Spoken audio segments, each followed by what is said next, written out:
여러분, 지금 눈을 감고 우리가 당연하게 여기던 것들이 사라진 세상을 한번 상상해 보세요. 스위치를 눌러도 켜지지 않는 전등, 텅 빈 냉장고, 그리고 기름이 없어 거리에 버려진 자동차들까지. 이건 먼 미래, 디스토피아 영화 속 이야기가 아닙니다. 바로 2026년 2월, 카리브해의 진주라 불리던 쿠바의 수도 아바나에서 벌어지고 있는 처참한 현실입니다. 화려한 색감의 1950년형 올드카들이 질주하던 말레콘 해변도로, 지금은 거대한 고철 주차장으로 변해버렸습니다. 도시의 혈관과도 같은 도로 위엔 먼지 쌓인 자동차들만 덩그러니 놓여있죠. 그 사이를 지나는 건 지친 표정으로 걷는 사람들 뿐입니다. 쿠바의 심장은 지금 멈춰 서 있습니다. 2024년 10월 18일, 마탄사스의 안토니오 기테라스 발전소가 고장나며 시작된 국가 전체의 대정전 악몽. 그 악몽은 2년이 지난 지금까지도 현재 진행형입니다. 정부는 이걸 전시경제체제라고 부릅니다. 하지만 시민들이 체감하는 건 전쟁터 같은 삶 그 자체입니다. 물가 상승률을 뜻하는 인플레이션 수치는 무려 500%. 어제 100원이던 빵이 오늘 600원이 되는 세상. 월급 봉투는 그저 종이 조각에 불과합니다. 사람들은 빵 한 조각을 구하기 위해 새벽부터 줄을 서지만요. 그 줄의 끝에 무엇이 있을지는 아무도 장담하지 못합니다. 이 질식할 듯한 어둠 속에서 아바나 시민들이 유일하게 붙잡고 있던 희망의 끈이 하나 있었습니다. 바로 대형 유조선 오션 리버티 호였습니다. 이 배에는 쿠바 전체가 2주 동안이나 불을 밝힐 수 있는 막대한 양의 원유가 실려 있었죠. 칠흑 같은 어둠 속에서 수술실의 조명을 켜고 썩어가는 음식을 살릴 냉장고를 돌릴 수 있는 그야말로 생명의 에너지였습니다. 시민들은 항구가 보이는 언덕에 올라가 수평선에 나타날 그 배를 간절히 기다렸습니다. 그러나 2026년 2월의 어느 날, 믿을 수 없는 일이 벌어졌습니다. 아바나 항구를 불과 몇 마일 앞둔 바다 위에서 오션 리버티호가 뱃머리를 180도 돌린 겁니다.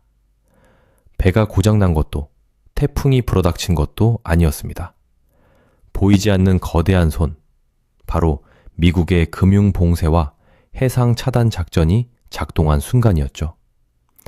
트럼프 행정부의 최대 압박 정책은 단순한 외교적 수사가 아니었습니다. 그건 물리적인 포위망보다 더 무서운 금융의 올감이었습니다. 미 해군은 직접적으로 배를 막아섰고, 동시에 워싱턴의 재무부는 선박회사와 보험사에 경고장을 날렸습니다. 이 배가 쿠바에 닿는 순간 당신들의 모든 자산은 동결될 것이다. 선장에게는 선택지가 없었습니다. 눈앞에 전기가 없어 죽어가는 사람들이 있는 섬을 두고 배는 매정하게 멀어져 갔습니다. 항구에서 이 광경을 지켜보던 사람들의 탄식은 비명조차 되지 못하고 공허하게 흩어졌죠. 그건 단순한 배가 떠나가는 장면이 아니었습니다. 쿠바라는 섬나라의 산소호흡기가 강제로 떼어지는 순간이었습니다. 우리는 흔히 경제 제재를 뉴스에 나오는 딱딱하지 용어로만 생각합니다. 하지만 아바나의 시민들에게 제재는 밥상 위의 배고픔이자 병원 침대 위에서의 죽음이며 아이들의 책상 위를 덮친 어둠입니다. 2024년의 대정전이 낡은 기계 탓이었다면 2026년의 이 어둠은 인간이 정교하게 설계한 재앙입니다. 오션 리버티호가 사라진 수평선 너머로 아바나의 마지막 불빛마저 사그라들었습니다. 도시는 다시 깊은 침묵과 공포 속으로 잠겨들었죠. 전기가 끊긴다는 것, 그건 단순히 불편한 일이 아닙니다. 문명이 멈추고 인간의 존엄이 위협받는다는 뜻입니다. 왜 세계 최강대국은 이 작은 섬나라에 불을 끄려 하는 걸까요? 그리고 이 어둠 속에서 사람들은 어떻게 하루하루를 버티고 있을까요? 이 질문에 답하기 위해서는 우리는 이 비극이 시작된 진짜 원인, 그 보이지 않는 구조적 모순을 들여다봐야 합니다. 마지막 희망이었던 유조선이 수평선 너머로 사라진 그날 밤, 아바나의 어둠은 그 어느 때보다 무겁고 차갑게 도시를 짓눌렀습니다. 챕터 2. 질식하는 섬, 그리고 보이지 않는 올가미. 아바나 항구에서 뱃머리를 돌린 유조선, 오션 리버티호. 그 뒷모습을 보면서 우린 한 가지 질문을 던져야 합니다. 도대체 무엇이 저 거대한 강철 선박을 막아선 걸까요? 바다엔 군함도 기뢰도 없었습니다. 저 배를 돌려 세운 건 보이지 않는 장벽이었습니다.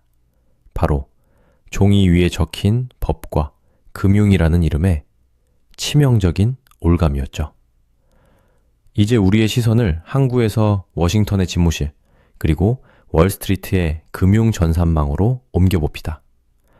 쿠바의 가로등이 왜 꺼졌는지 이해하려면 말이죠. 전선이 아니라 이 보이지 않는 전쟁의 지도를 펼쳐야 하기 때문입니다. 가장 먼저 우리를 맞이하는 건 망령처럼 되살아난 헬름스 버튼법의 저주입니다. 1996년에 만들어졌지만 너무나 강력해서 역대 미국 대통령들이 짐짓 모른 척 유예해왔던 법입니다. 그런데 그 법이 2026년 트럼프 행정부의 최대 압박 정책과 함께 날카로운 이빨을 드러냈습니다. 특히 제3조는 쿠바에 진출하려는 외국 기업들에게 시한폭탄과도 같습니다. 상상해 보십시오. 스페인의 한 호텔 체인이 아바나 해변에 리조트를 짓습니다. 그런데 갑자기 미국 마이애미 법원에서 소장이 날아옵니다. 그 땅은 1959년 혁명 전 내 할아버지가 소유했던 땅이니 그곳에서 번 돈을 내놓으라. 이런 소송입니다. 과거에는 국가 간의 외교 문제였던 것이 이제는 개인이 기업을 상대로 무차별 소송을 걸 수 있는 법적 지뢰밭이 된 것입니다. 이뿐만이 아닙니다. 더 무서운 건 기업 경영진의 목을 조르는 제4조입니다. 이 조항이 발동되면 쿠바와 거래한 기업의 임원, 그리고 그 가족들은 미국 땅을 밟을 수 없습니다. 글로벌 해운사 CEO가 쿠바에 배 한 척을 보냈다는 이유로 자신의 자녀가 하버드 대학 입학을 거부당하거나 디즈니랜드 여행조차 갈 수 없게 되는 셈입니다. 자본주의 사회에서 미국 시장과 미국 비자를 포기할 수 있는 경영자가 과연 몇이나 될까요? 오션 리버티호가 뱃머리를 돌린 진짜 이유는 바로 이 개인적 공포 때문이었습니다. 하지만 법보다 더 빠르고 잔인하게 쿠바의 숨통을 조이는 게 있습니다. 돈의 흐름을 끊는 기술, 바로 금융 제재입니다. 현재 쿠바는 미국이 지정한 테러 지원국 명단에 올라 있습니다. 이 명단에 오르는 순간 쿠바는 국제금융의 혈관인 스위프트망에서 사실상 퇴출당합니다. 달러는커녕 유로화나 엔화 거래조차 불가능해지는 금융적 고립 상태, 즉 금융의 섬이 되는 것입니다.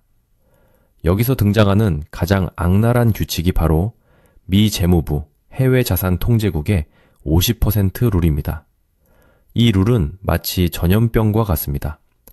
제재 대상인 쿠바 기업이 어떤 합작회사의 지분을 50% 이상 가지고 있다면 그 합작회사 전체가 제재 대상이 됩니다. 심지어 쿠바 기업 여러 곳이 쪼개서 지분을 가지고 있어도 합쳐서 50%가 넘으면 똑같이 제재를 받습니다. 이 보이지 않는 독 때문에 전 세계 은행들은 공포에 떱니다. 우린 과거 BNP 파리바 사태를 기억해야 합니다. 프랑스 최대 은행이 쿠바와 거래했다는 이유로 미국으로부터 무려 89억 달러, 우리 돈 약 10조 원의 벌금을 맞았습니다. 이 학습 효과는 강력했습니다. 이제 런던, 파리, 도쿄의 어떤 은행도 송금장에 큐바라는 네 글자가 찍히는 순간 거래를 거절합니다. 기름을 실은 배가 항구 앞에 와도 기름값을 치를 송금 버튼을 눌러줄 은행이 지구상에 단 한 곳도 없는 상황. 이것이 바로 2026년 쿠바가 겪고 있는 현금 박치기의 비극입니다. 가방에 현찰을 싸들고 가지 않는 한 원유 한 방울도 살 수 없는 아주 원시적인 거래만이 남았습니다. 이러한 금융과 법의 봉쇄는 결국 물리적인 재앙으로 이어졌습니다. 우린 시계를 잠시 2024년 10월로 되돌려야 합니다. 쿠바 전역을 암흑으로 몰아넣었던 그 대정전의 날로 말이죠. 당시 언론은 허리케인 오스카, 그리고 노후화된 마탄사스 발전소의 고장을 원인으로 지목했습니다. 하지만 진실은 자연재해가 아니었습니다. 그것은 금속 피로가 부른 필연적 붕괴였습니다. 발전소 터빈을 돌리는 베어링 하나, 낡은 파이프를 교체할 나사 하나조차 미국의 금수 조치 때문에 구할 수 없었습니다. 쿠바의 엔지니어들은 고장난 부품을 깎고 용접하며 프랑켄슈타인처럼 발전소를 기워왔지만 한계에 다다른 기계들이 비명을 지르며 멈춰선 것입니다. 2024년의 대정전은 경고였습니다. 그리고 2년이 지난 2026년, 경고는 일상이 되었습니다. 쿠바 사람들은 이제 정전이라 부르지 않습니다. 전기가 들어오는 짧은 순간을 알룸브론, 그러니까 점등이라 부르며 감사해야 합니다. 전력망 복구율 60%라는 수치는 허상입니다. 실제로는 전기가 들어오는 시간이 하루 4시간도 채 되지 않는 순환 급전이라는 이름의 고문이 이어지고 있습니다. 발전소는 멈췄고 고칠 부품은 없으며 돌릴 기름조차 살 수 없는 완벽한 봉쇄. 쿠바의 어둠은 태양이 지기 때문이 아니라 누군가 전원 스위치를 뽑아버렸기 때문에 찾아왔습니다. 그리고 지금 2026년의 아바나는 그 40%의 기적마저 허락되지 않는 완벽한 침묵의 시간을 맞이하고 있습니다. 그렇다면 이제 우리가 마주해야 할 질문은 명확해집니다. 앞문이 굳게 잠겼다면 빈문은 열려 있을까요? 쿠바 정부는 서방의 금융봉쇄를 뚫어보려 구조신호를 보냈습니다. 오랜 우방국들에게 말이죠. 러시아와 중국, 그리고 라틴 아메리카의 이웃, 멕시코가 그 대상이었습니다. 하지만 2026년 2월의 현실은 내목했습니다. 과거에 끈끈했던 연대조차 각국의 국익 계산사 앞에선 힘없이 무너져 내렸으니까요. 먼저 러시아를 볼까요? 모스크바는 겉으론 여전히 쿠바의 든든한 후원자를 자처합니다.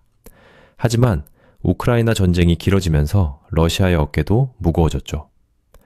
러시아는 제재를 피하려고 위치 추적 장치를 끈 이른바 유령 선단을 쿠바 해역으로 보냈습니다.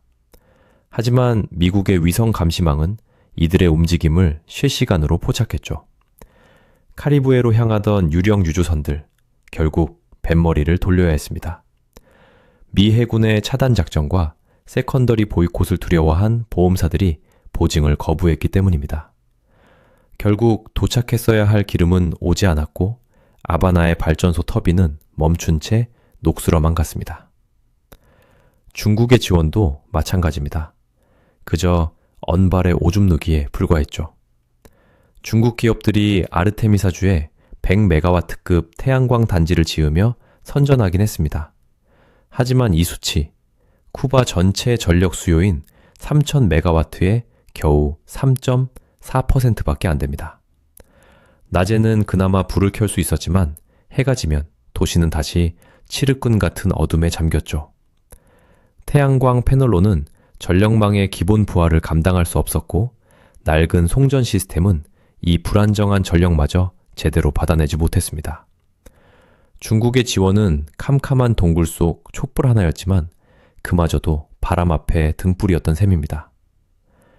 가장 뼈아픈 배신은 이웃, 멕시코에서 왔습니다. 멕시코는 한때 하루에 2만 배럴의 석유를 공짜나 다름없이 주던 생명줄이었거든요. 하지만 2025년 들어 상황이 급변했습니다. 미국 트럼프 행정부가 USMCA 재협상을 무기로 멕시코를 압박한 겁니다. 쿠바에 기름을 주면 멕시코산 자동차에 관세를 물리겠다. 이 위협 앞에 멕시코 정부는 무릎을 꿇었죠. 지원량은 5,000배럴 밑으로 뚝뚝 떨어졌고 2026년 현재는 사실상 끊긴 상태입니다. 항구에 배가 들어오질 않으니 쿠바 주유소 앞엔 기름을 구하려는 차들이 무려 1km 넘게 늘어서는 진풍경이 연출되기도 했습니다. 공식적인 길이 다 막히자 쿠바는 위험한 도박에 손을 댔습니다. 바로 선박간 환적입니다. 공해상에서 배와 배를 맞대고 기름을 옮겨 싣는 거죠.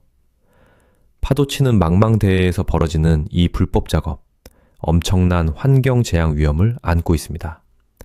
낡은 유조선들이 무리하게 붙다 기름이 새는 사고가 잦았지만 기름 한 방울이 급한 쿠바에겐 선택지가 없었죠. 하지만 이마저도 미 해안경비대의 드론 감시가 심해지며 성공률은 바닥을 쳤습니다. 금융제재를 피하려고 비트코인이나 테더 같은 암호화폐 결제도 시도해봤지만 아이러니하게도 코인을 보내려면 인터넷이 필요하잖아요. 정전으로 인터넷이 끊긴 쿠바에선 이조차 무용지물이었습니다. 디지털 자산, 전기가 없으면 그저 허상일 뿐이니까요. 이런 에너지 고립은 곧바로 사회 시스템 붕괴로 이어졌습니다. 가장 끔찍한 일은 병원에서 벌어졌죠. 전기가 끊기니 백신과 인슐린을 보관하던 냉장고가 멈춰버린 겁니다. 어렵게 구한 약들이 뜨거운 날씨 속에 속절없이 상해갔죠. 수술실에선 의사가 스마트폰 불빛에 의지해 환자 배를 가르는 정말 기막힌 광경까지 벌어졌습니다. 거리는 또 어떻고요? 쓰레기 수거 트럭이 멈추니 악취가 진동하고 썩은 쓰레기 더미 위론 dengu열을 옮기는 모기떼가 들끓었습니다. 전염병은 어둠을 타고 도시 전체로 퍼져나갔습니다.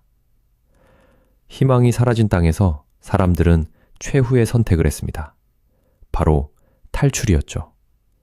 어둠 속에서 굶어 죽느니 차라리 바다에서 죽겠다는 절규와 함께 사람들은 스티로폼과 타이어를 엮은 조잡한 뗏목, 발세로스에 몸을 실었습니다. 2024년부터 2026년 사이 쿠바 인구 상당수가 섬을 떠났습니다. 교사, 의사, 엔지니어처럼 사회를 지탱하던 핵심 인력들이 파도 속으로 사라진 겁니다. 텅 빈 교실, 멈춰선 공장. 이 나라의 미래가 증발하고 있다는 서글픈 지표겠죠. 말레콘 해변의 파도 소리도 이제 낭만이 아닌 목숨 건 탈출의 장송곡처럼 들려옵니다. 이제 우린 이 비극의 마지막 장이자 가장 잔혹한 질문이 기다리는 곳으로 발걸음을 옮겨야 합니다. 여러분, 지난 시간 우리는 쿠바 사람들이 칠흑 같은 어둠 속에서 어떻게 생존을 위해 몸부림치고 있는지, 그리고 그들을 돕기 위한 국제사회의 손길마저 어떻게 차단되었는지 살펴보았습니다. 러시아의 유령 선단도, 비트코인이라는 디지털 화폐도 결국 아바나의 불을 밝히지는 못했죠. 그렇다면 이제 우리는 마주해야 할 가장 불편하고도 서늘한 질문을 던져야 합니다. 도대체 미국은 왜 이렇게까지 하는 걸까요? 단순히 쿠바가 미워서일까요? 아니면 돈을 갚지 않아서일까요? 오늘 이야기의 결론은 이 거대한 어둠이 우연한 사고가 아니라 아주 정교하게 설계된 계획이라는 사실에서 출발합니다. 지금 쿠바가 겪고 있는 고통을 의학적으로 비유하자면 이렇습니다. 중환자실에 누워있는 환자의 산소 호흡기 전원을 누군가 고의로 서서히 내리고 있는 상황과 같습니다. 여기서 산소는 바로 석유입니다. 미국의 트럼프 행정부가 구사하는 전략은 과거의 전략적 인내가 아닙니다. 기다림은 끝났습니다. 지금 시행되고 있는 작전명은 바로 전략적 질식입니다. 이 전략의 계산은 아주 차갑고 냉혹합니다. 석유가 없으면 전기가 없고, 전기가 없으면 공장이 멈추고 냉장고가 꺼진다. 배고픔과 어둠이 극에 달하면 결국 국민들은 거리로 뛰쳐나와 정부를 무너뜨릴 것이다. 즉, 지금 아바나의 정전은 단순한 에너지 부족 사태가 아니라 쿠바 공산 정권의 생명줄을 끊어버리기 위한 레짐 체인지, 즉 정권 교체 시나리오의 핵심 버튼인 셈입니다. 실제로 2026년 현재 쿠바의 전력 가동률이 겨우 40%로 추락하고 물가 상승률이 무려 500%를 찍는 동안 미국의 의도는 적중하고 있는 것처럼 보입니다. 쿠바는 지금 운명의 갈림길, 벼랑 끝에 서 있습니다.